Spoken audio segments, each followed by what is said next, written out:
In today's video, I'm going to be showing you how to make this dress. I really like how the neckline and the puff sleeves give it that vintage feel, but the blackberry fabric gives it a touch of cuteness, perfect for spring. So for the fabric, I actually used bedsheets that were passed down from my great-grandmother, and because I sort of wanted to challenge myself, I thought that I would also make a lining for the first time. So let's get started. To start making the bodice pattern, I'm using my dress form I got from Repurposed giveaway. I'm using a white bedsheet and pinned the shoulder and the center front. As I pin the waistline, I'm also creating a dart and doing the same thing for the side. I traced this curved neckline I made in my men's blouse transformation, and to make it I just hand drew a sweetheart neckline. And then traced the center front, the shoulder seam, the armhole, and side seam. And of course trace the darts. My fabric pen is running out of ink, so I'm tracing it with a Sharpie so you guys can see it better. For the button placket, add 2 inches on the side and half an inch of seam allowance all around. Trace the darts and the front bodice pattern is done. And just for some clarification, this is the center front that was traced on the dress form, this is the button placket, and this is the seam allowance.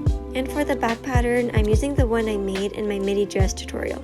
With the fabric on fold, place the front pattern and cut it out. For the straight parts, I'm using a rotary cutter, and for the curved parts, I trace the pattern and cut it out with some fabric scissors. And then we have 2 symmetrical front pieces. To transfer the darts, mark 3 points at the end of the dart onto the fabric, trace the top of the dart, and connect the dots.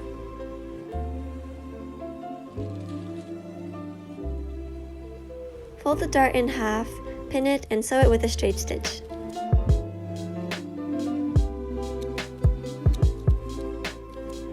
At the end of the dart, don't backstitch it, leave enough thread to be able to double knot it. And do the same thing for the side dart and for the second front piece. With the fabric on fold, place the back pattern and cut it out.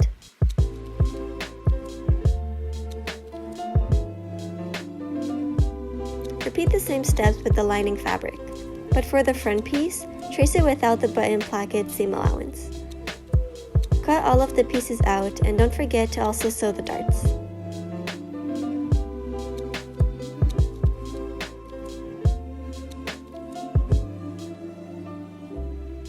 To make the skirt, I used a site called By Hand London. Choose a type of skirt and length you want, and mine is a mini quarter skirt. And for the waist measurement, you will need to measure the width of the back bodice and the front bodice. My back bodice was 17 inches, and the side will calculate the radius for you. Mine was 10.5 inches. Trace the radius from the corner of the fabric. Add 18 inches for the skirt length, so the second measurement is 28.5 inches. And cut it out. Repeat the same thing for the front bodice. The waist was 18 inches, so it gives a radius of 11 inches. And cut the front skirt in half. And do the exact same thing for the lining. Measure the front, put in the skirt calculator, and cut it out. Also for the lining, the length should be 1 inch smaller, so the length is 17 inches. Next, fold the button placket seam allowance and iron it. And now we can start sewing. Place the front and back bodice right sides together and sew the shoulder seam and side seam. I'm using a straight stitch with a length of 3 for the whole dress. And when sewing, make sure that the side dart is going downwards.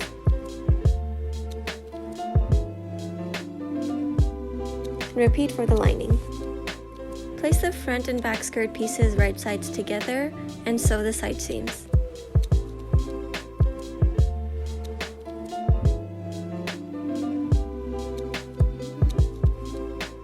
Don't forget to do the same with the lining.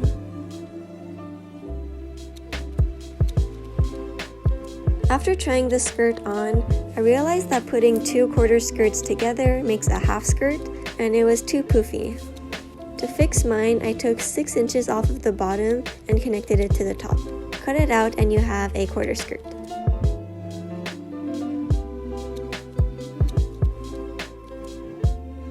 Open up the skirt so it lays flat, and place the bodice right sides together to the skirt. Pin it and sew it.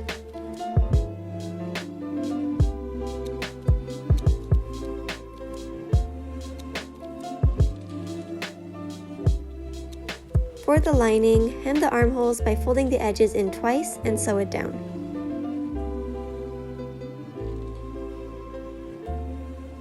Attach the skirt to the bodice and also hem the end of the skirt with the same double hem.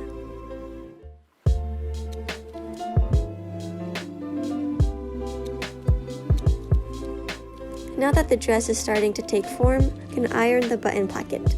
Fold it in at 1.5 inches and iron the edge at ½ inch.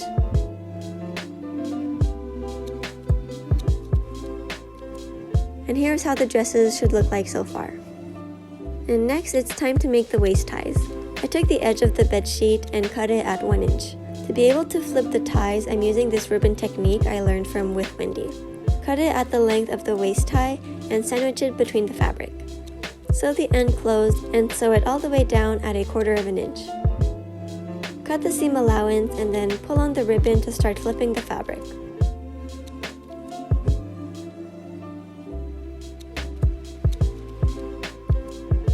Once it's completely flipped, clip off the ribbon and cut the ties in half. And the waist ties are done.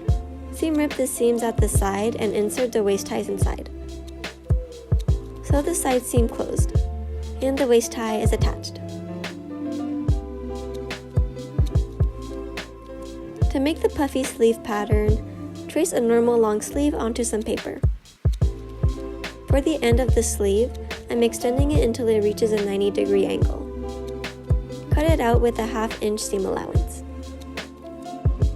Add a marking at a 1.5 inch interval. Cut it at those markings and stick them to a new sheet of paper, but with a 1 inch gap between each piece, and cut the new sleeve pattern out. With the fabric on fold, cut the new sleeves by using the pattern. You will need 2 of these. Make the sleeve cuffs by cutting 2 rectangles that are 2.5 by 9.5 inches, and also cut some interfacing with the same dimensions. Iron the interfacing on and iron the cuffs in half. Fold the cuffs in half on their other side and sew the short sides together. Next, for the sleeves, sew a basting stitch at the sleeve cap. Fold the fabric and sew the arm seam. So a basting stitch uses the longest stitch setting and does not use a back stitch, and we'll use it to create some ruffles. When sewing the arm seam, use a normal stitch length of 3. Also sew a basting stitch to the end of the sleeve.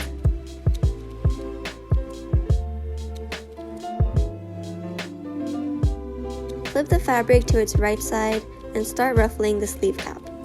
Pull on one of the threads and the fabric will start gathering.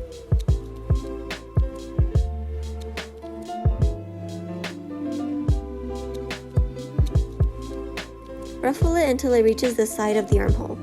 Flip the fabric inside out and insert the sleeve into the armhole. A couple tips for pinning ruffled sleeves. I like to start pinning the bottom where there are no ruffles. And once you reach the ruffles, you can adjust them to fit the armhole. And then pin the ruffles down and sew it all around. Another tip is to pin with the needles vertically so you can sew over the needles and the fabric will stay in place. And here is the sleeve. And now we can sew the lining to the dress by placing them right sides together. Make sure the button placket is out of the way and sew the neckline. When you reach a corner, bring the needle down, lift the presser foot, and rotate the fabric.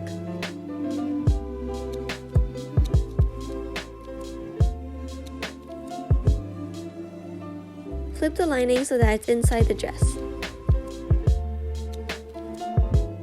To make the neckline crisp and clean, understitch the lining and iron it. Fold the button placket over the lining and pin it all the way down.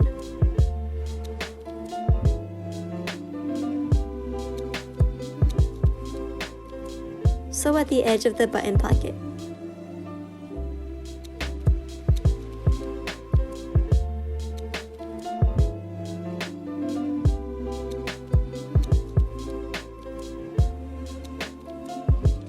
Lining makes everything look so neat inside and hides all of the raw edges. It also makes the dress a lot more comfortable to wear. finish off the sleeves, pull on one of the basting stitches and create some ruffles. Gather the fabric until it fits the cuff. Pin the edges of the cuff and the sleeve right sides together and sew it.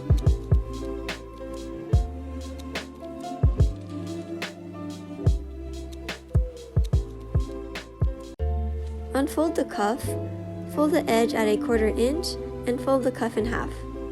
With all of the raw edges tucked in, sew the bottom of the cuff.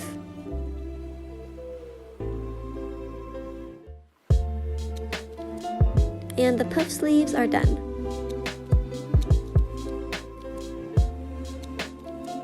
Hem the bottom of the dress with a double hem. Just fold the edges in twice and sew.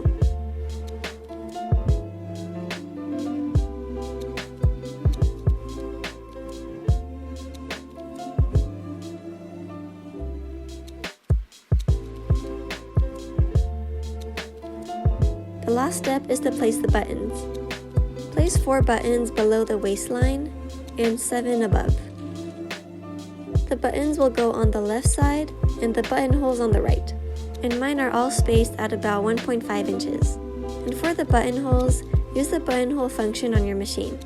Press the pedal and the machine will do the rest. When all of the buttonholes are sewn, cut them open with some tiny scissors, or you can also use a seam ripper. On the other button placket, hand sew the buttons onto the dress.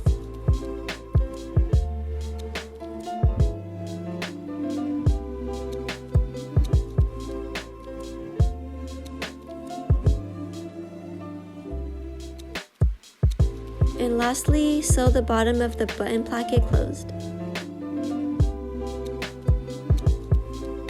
And we're done. Here's how it turned out.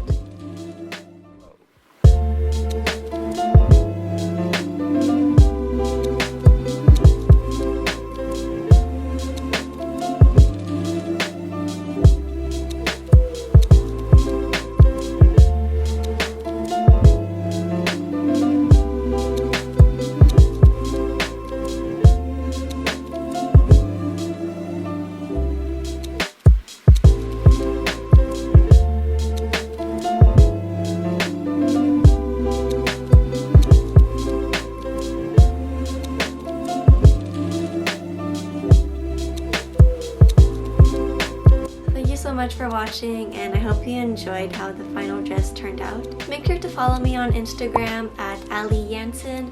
I post a lot of progression photos of my DIYs and also other DIYs that don't make it onto my YouTube channel. And also make sure to subscribe to my channel for more sewing and fashion related content. And I'll see you all in my next video. Bye!